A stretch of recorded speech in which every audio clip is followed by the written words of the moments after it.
नमस्कार, news state देख रहे हैं आप। मैं हूं आपके साथ शुभम त्रिपाठी। योगी सरकार प्रदेश के ऐसे करीब 1000 वृक्षों को संरक्षित करने में जुटी है जिनकी उम्र 100 साल या उससे अधिक है। इनमें प्रदेश में कई ऐसे पेड़ हैं जो काफी पुराने हैं और कुछ पेड़ों की पौराणिक महत्ता है। लिहाजा हमारी अगली पीढ़ी इन पेड़ों और अपने इतिहास और पौराणिक कहानियों को जानती रहे, इसके लिए इनके संरक्षण की योजना बनाई गई है, जिसमें नीम, आम, पीपल और बरगद जैसे पेड़ शामिल हैं। आज इसी पर हमारी खास पेशकश, वो 100 साल।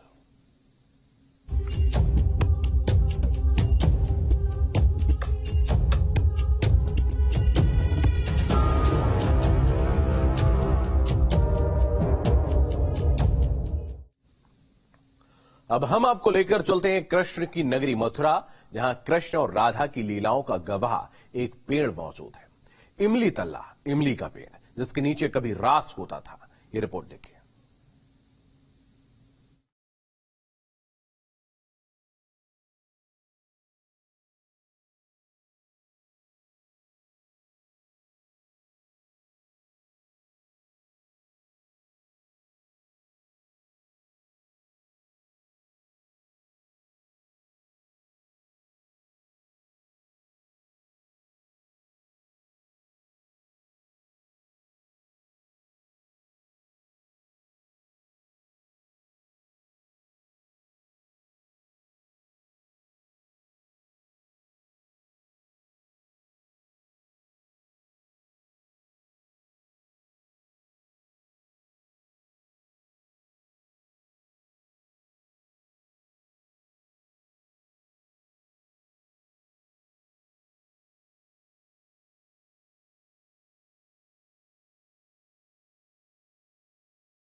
मिलता है लेकिन वृक्ष उससे भी पुराना है। क्या क्या कहानी है इसके पीछे की? यहाँ पर महाराज के समय स्वयं राधा कृष्ण आए थे यहाँ पर, एक और दूसरा जब चैतन्य महाप्रभु इस वृंदावन को बाहर लाए, प्रकट किया, उस समय चैतन्य महाप्रभु स्वयं आए यहाँ पर। तो इसकी जो महिमा है वो कोई मनुष्य, मैं तो क्या कोई ब्रह्मा भी नहीं बता व्याख्यान कर सकता इसका। इस बेहद प्राचीन पेड़ की उम्र करीब 5500 साल बताई जाती है, जिसका मूल वृक्ष तो अब सूख चुका है, जिसे अच्छी तरह से सुरक्षित रखा गया है जिससे उसकी लकड़ी खराब न हो। इस वक्त हम वृंदावन के इमली तला पर मौजूद हैं। एक बेहद ही प्राचीन और अद्भुत जो वृक्ष है वो आपको आज हम दिखाने जा रहे हैं। करीब 5500 साल पुराना ये वृक्ष है। भगवान राधा कृष्ण की लीलाओं से जुड़ी एक पुरानी प्राचीन कहानी इससे जुड़ी है। देखिए किस तरीके से इस इमली के वृक्ष को आपको दिखाना चाहेंगे तस्वीरों में। ये 5500 वर्ष पुराना इमली का वृक्ष है और इसको अच्छे तरीके से यहाँ संभाला गया है, सजाया गया है, ताकि यह विरासत यहाँ पर बनी रहे। तमाम शोध यहाँ करने के लिए वैज्ञानिक आए कि ये कितना प्राचीन है। यहाँ से सैंपल भी लिए और जो लैबों में इसका जो सैंपल है वो भी गया है। तो अब सरकार की तरफ से भी ऐसे वृक्षों को संभालने के लिए, विरासत के रूप में सजोने के लिए पहल की गई है। इमली तला का अर्थ है इमली का वृक्ष। पौराणिक कथा के मुताबिक महारास लीला के दौरान जब श्री राधा रानी जी नाराज होकर रात से दूर हो गईं और उन्हें ढूंढते ढूंढते कृष्ण इसी इमली के पेड़ के नीचे आकर बैठ गए और राधा राधा बुलाकर उन्हें खोजने लगे। इसी जगह राधा रानी का अभिषेक भी हुआ था।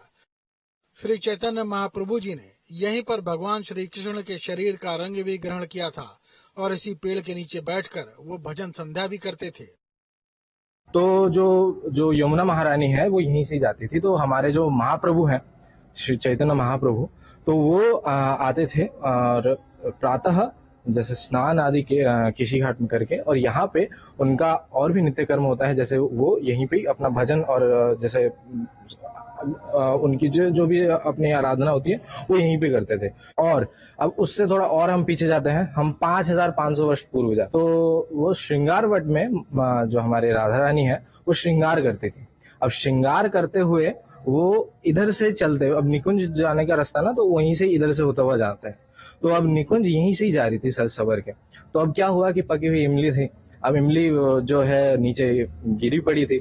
अब इमली में जो है राधा रानी के पैर लग के और वो फिसल गई। इमली के इस पौराणिक वृक्ष को अभी तक बहुत सहेज कर रखा गया है ताकि आने वाली पीढ़ियां भी जान सकें कि इस पेड़ के नीचे रास हुआ करता था और यही पेड़ कृष्ण राधा की लीलाओं का गवाह है।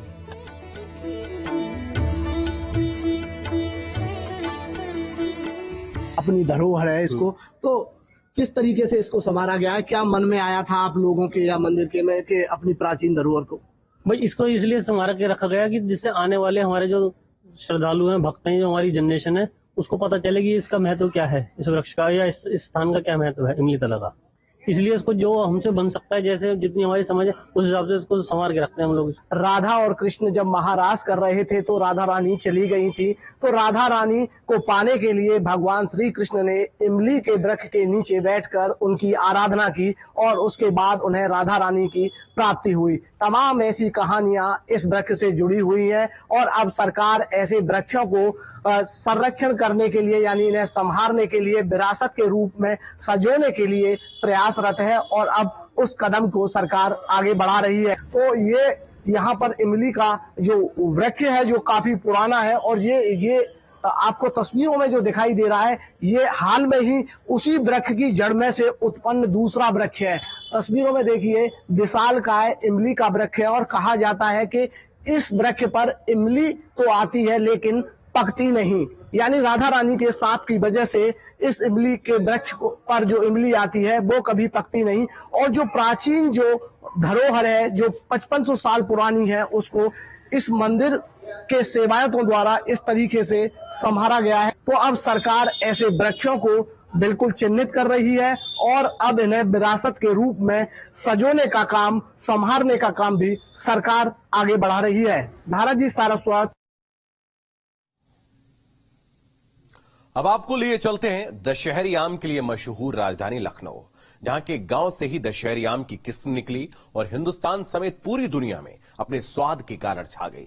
आज भी लखनऊ के इस गांव में दशहरी आम का सबसे पुराना पेड़ जिंदा है, जिसे दशहरी आम का मदर ट्री कहा जाता है।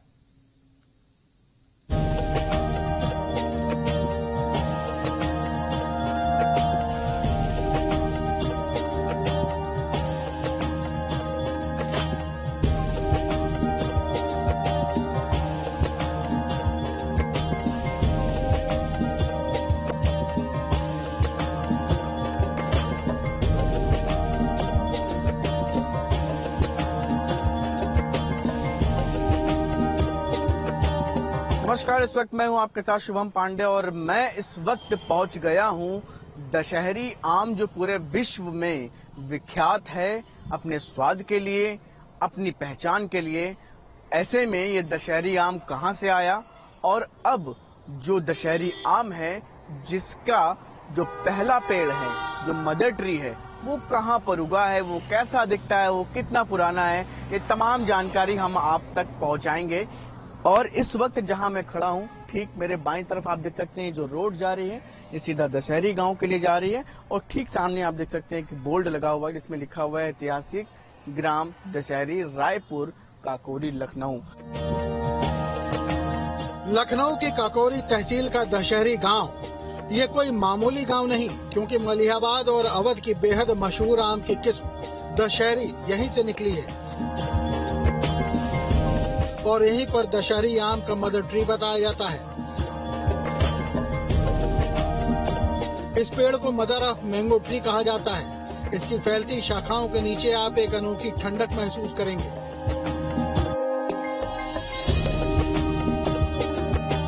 इस विशाल मैंगो ट्री को अब उत्तर प्रदेश सरकार ने हेरिटेज ट्री का दर्जा दिया है। उत्तर प्रदेश की योगी सरकार विरासत वृक्ष अंगीकरण योजना के तहत ऐसे बहुत सारे पेड़ और जिनकी आयु बहुत ज्यादा है उन वृक्षों को संरक्षित करने का काम करने जा रही है। ऐसे बहुत सारे पेड़ प्रदेश भर में चिन्हित किए गए हैं जिनको संरक्षित किए जाने की योजना बनाई जा रही है। ऐसे में उत्तर प्रदेश की राजधानी लखनऊ, जहां पर ये दशहरी आम काफी ज्यादा फेमस है, बहुत ज्यादा मशहूर है देश और प्रदेश और विदेश में भी। ऐसे में दशहरी आम का ये जो सामने आप देख रहे हैं ये मदर ट्री है। बताया जाता है कि ये एक पेड़ करीब 400 साढ़े 400 वर्ष पुराना है या उससे अधिक का है। मशहूर शायर सागर खयामी साहब कह गए हैं कि आमद से दशहरी की है मंडी में दशहरा, हर आम नजर आता है माशूक का चेहरा। एक रंग में हल्का है तो एक रंग में गहरा, कह डाला कसीदे के एवज आम का सेहरा। मलिहाबाद को पूरे उत्तर प्रदेश में आम के सबसे बड़े बागों में से एक जाना जाता है। मलिहाबाद की विशेष पैदावार दशहरी को स्वाद और खुशबू के कारण दुनिया भर में शोहरत मिली है। माना जाता है कि दशहरी गांव के इस मदर ट्री की कलम से दशहरी के बाग लगे। ये पेड़ हमारी करीब 40-45 उम्र हमारी है, ठीक है, और न मालूम इसके ऊपर 200-300 साल का ज्यादा होगा, ठीक, जो पुरखा बताते हैं वो, हाँ, इससे कम नहीं, ऊपर होगा, इससे कम नहीं होगा।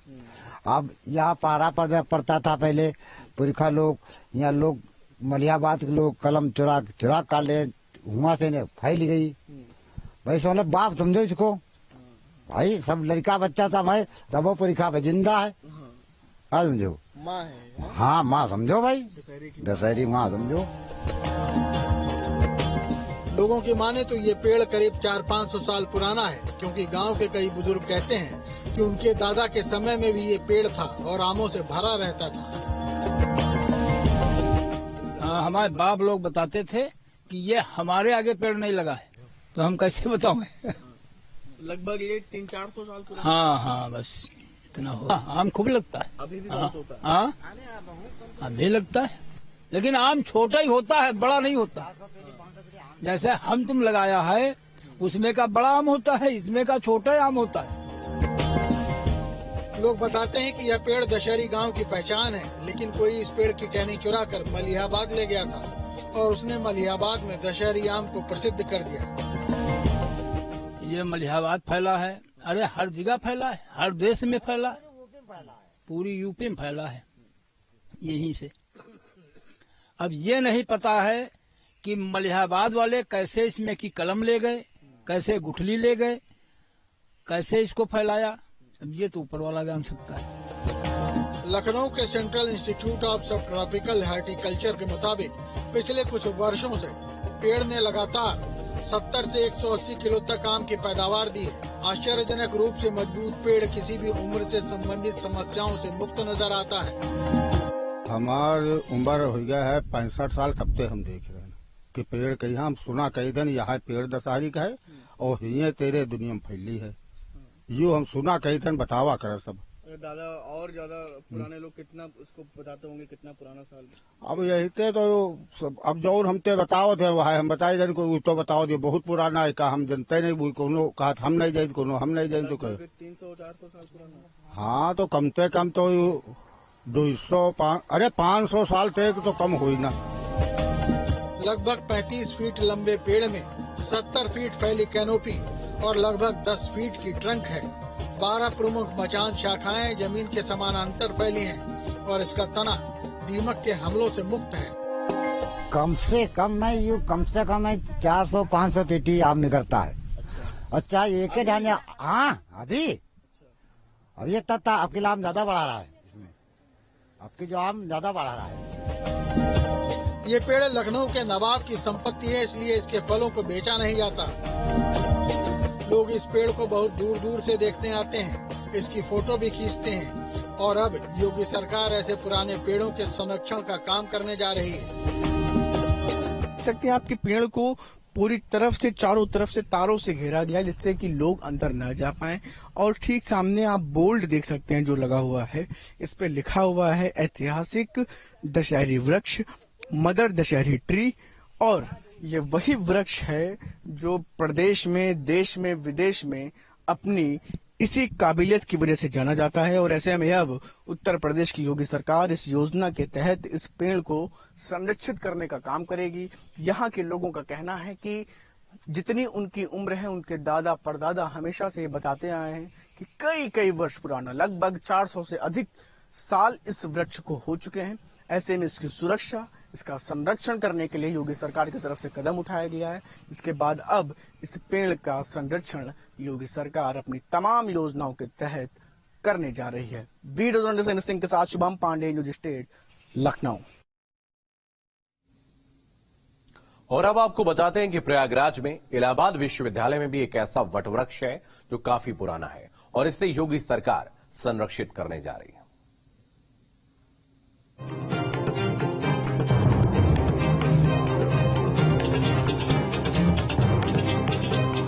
इलाहाबाद यूनिवर्सिटी में सीनेट हॉल के पास स्थित बरगद का ये पेड़ दरअसल वो ऐतिहासिक पेड़ है जो न सिर्फ विरासत वृक्षों में शामिल है बल्कि इलाहाबाद विश्वविद्यालय का जो ध्येय वाक्य है वो भी इसी वृक्ष से लिया गया है और ध्येय वाक्य है कोट रामी टोट अर्बरोश, जो कि लैटिन भाषा का सेंटेंस है और उसका अर्थ है जितने वृक्ष उतनी ही शाखाएं।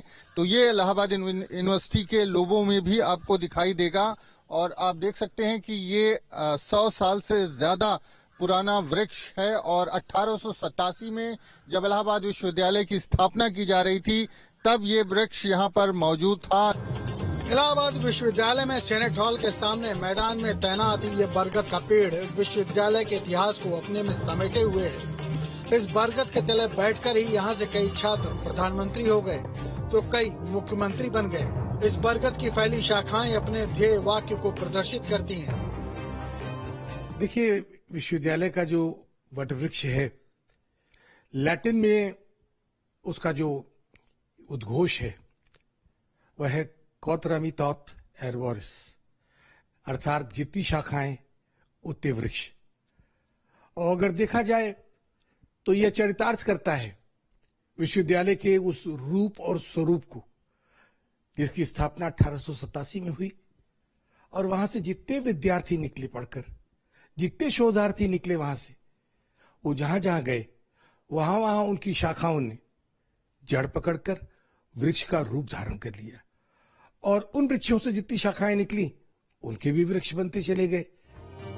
जानकार मानते हैं कि चूंकि विश्वविद्यालय में ज्ञान की धारा बहती है, इसीलिए यह अदृश्य सरस्वती नदी से भी जुड़ा है और विश्वविद्यालय के चिन्ह पर भी बरगद के पेड़ के साथ नदी दिखाई गई है। जब ये वटवृक्ष लगाया गया था तो ये आशा करी गई थी कि जो गंगा, यमुना और अदृश्य सरस्वती है, तो ये जो अदृश्य सरस्वती है इसका स्वरूप इस विश्वविद्यालय में ही है। तो ज्ञान की जो गंगा होगी, हमारा जो लोगो है उसमें भी आप देखेंगे कि वटवृक्ष बीच में है और गंगा और यमुना आसपास से उसके बह रही हैं। तो उस अज्ञात सरस्वती को, अदृश्य सरस्वती को एक तरह से पर्सनलाइज करता है, पर्सोनिफाई करता है। प्रोफेसर बताते हैं कि इस पेड़ से महात्मा गांधी की यादें भी जुड़ी हैं।